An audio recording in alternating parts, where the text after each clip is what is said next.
Welcome to my channel. I'm Dr. Romano.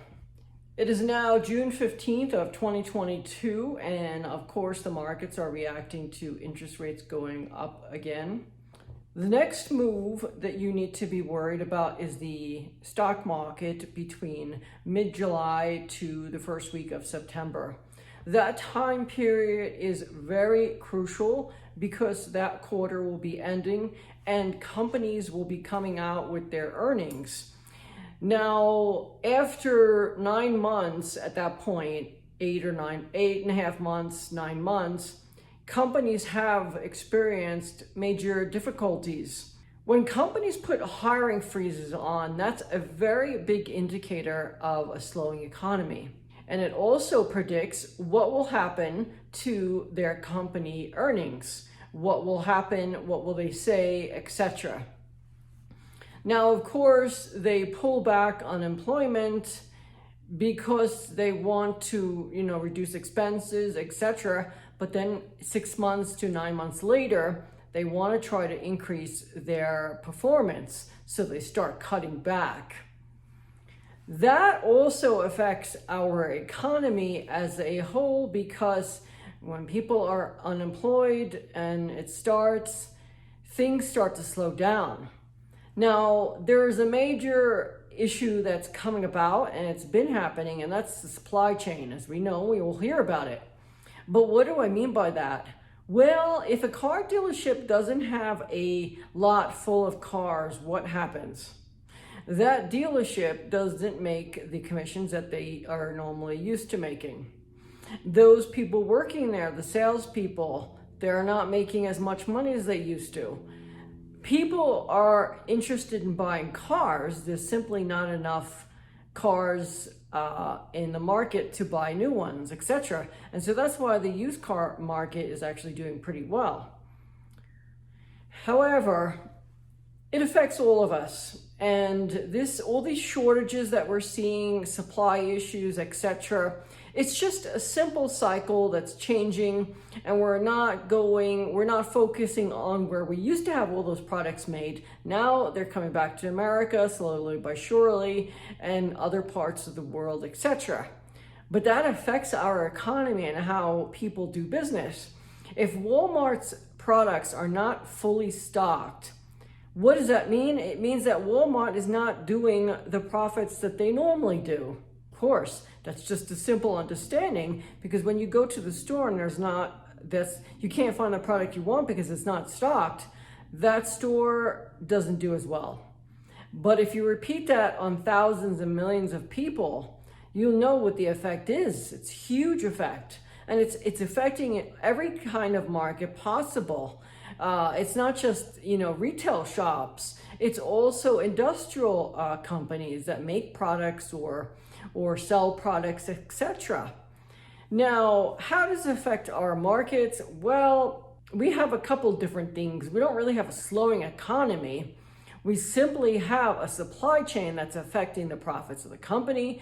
We have a real estate market it's just out of hand. And now that's coming to an end. The new cycle has started. In Manhattan, you already see that there's more real estate on the market than buyers. Now, of course, that's not true for every level. I'm sure the low end, cheaper apartments, there's still people looking to move to Manhattan in the big cities. But the high end, people are worried because when you buy an apartment for $100 million and then all of a sudden it's worth $70 million, that's a huge loss. Or when you buy an apartment for $10 million and it's now worth $7. But you have to remember that the past 25, 30 years, we've had people moving back to the cities. Because it's been more trendy, it's more fun not to have a car, there's more things to do, etc.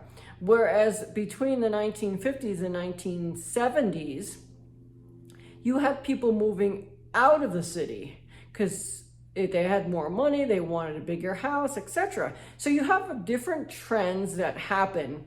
And you have to remember, when you look at the real estate chart for 50, 70 years, the price of real estate, it doesn't really make sense, because on the chart, it looks like as if it's always going up. Before we continue the video, please remember, if you enjoy my videos and you want to say thank you, do thumbs up. It's right there. Thank you so much. But I don't know how that's possible, because in the late 80s, the early 80s, my parents had a house that they purchased and they overpaid for it. And by the 1992, it was still worth the same amount. It was $375,000, I remember. Their other house that they purchased in the late 1980s, by the time 1995 came around, it was worth less than they bought it for. Because in that particular area where they were having their country house, there was not a high demand.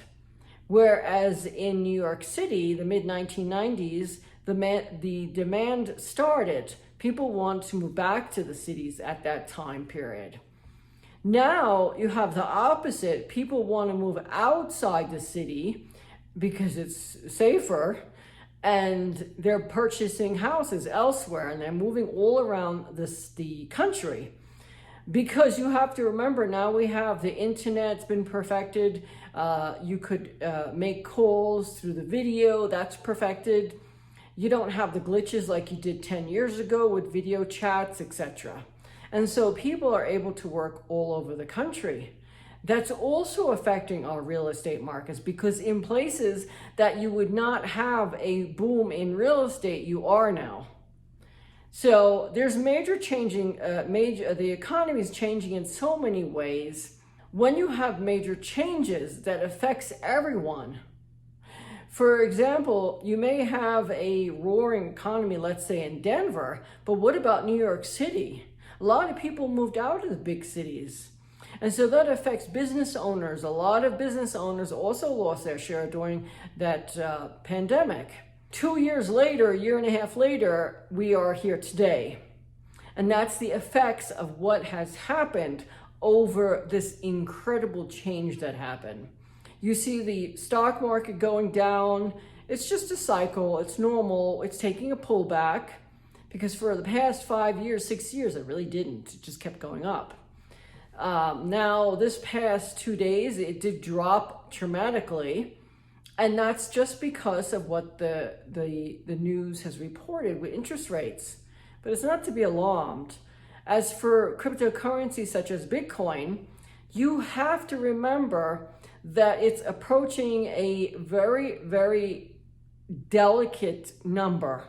As I keep mentioning, Bitcoin, it will be at its lowest in the summer between mid-July and basically late August.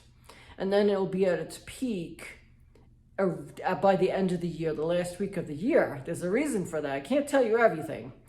And then, of course, the stock market as well. As I've mentioned, there's going to be a number of pullbacks in our markets. Every time there's bad news that comes out, it's okay. Don't get scared. Just remember, while the real estate market is still, you could still sell your house. If you're struggling now, what do you think is going to happen in a year to 2 years? It's going to become a foreclosure. So, word of advice, if you can make a profit on your house, sell it. Just move into an apartment for a while until the real estate market goes down, and you could get a 30-20% discount. Don't look at the demand and the supply right now. The demand and the supply, that has been going around for 5 years now. 4 years is becoming an issue. But you have to remember, once investors realize that they're buying at the top of the market, that's scary, and they don't have an interest in buying, they pull back. Or they start giving you offers that are very low. And that's when you can't find buyers for the prices you want. And what does that mean? You have to lower your prices. This is all normal. Now, as for looking at charts and looking at the real estate market for 30, 50 years, and also looking at interest rates at 30, 40, 50 years, the charts don't make sense, okay? Because according to the charts, the real estate market wasn't affected with the price when the interest rates were high the last time they were. But all that doesn't make sense. Because I remember that my parents, in order to buy their house, they had to put a bigger down payment to make sure their mortgage wasn't high. So they had to take money from other areas to put it down on the house, which means that they actually had less savings to pay a mortgage at a normal, monthly expense. That's what's changing now. People are going to have less money, just free money around, sitting around doing anything, because they're going to have to put more money for their down payment if they want a house. Although I highly recommend you hold off on buying real estate right now. Wait until it's a buyer's market. Forget about the supply and demand, what you're hearing, it goes away immediately. Once people realize that they're buying at the top of the real estate market, that all goes bye-bye, and it becomes a buyer's market. Now, the other issue is the different types of people that are going into houses that have those huge down payments are also a different class of people. So no more that you could put 1 or 2% down on a house. Even if you have perfect credit and a great income, you still wouldn't want to do that. Secondly, the banks, they're going to make you put down more money because they realize now that these houses, how much more could they go up? Secondly, you're going to see a big problem with mortgage portfolios. Mortgage portfolios is what literally brought down the market in 2008 and 2009. Banks had too much portfolio on their books. However, Bank of America was actually the least bank that had the mortgage portfolios. The companies, I don't want to say one's name, but those companies that went out of business, they were literally so watered down with those mortgage portfolios. That's why you hedge fund managers out there that you are holding mortgage portfolios now, it's time to sell that and get rid of those portfolios. It's not a good idea right now.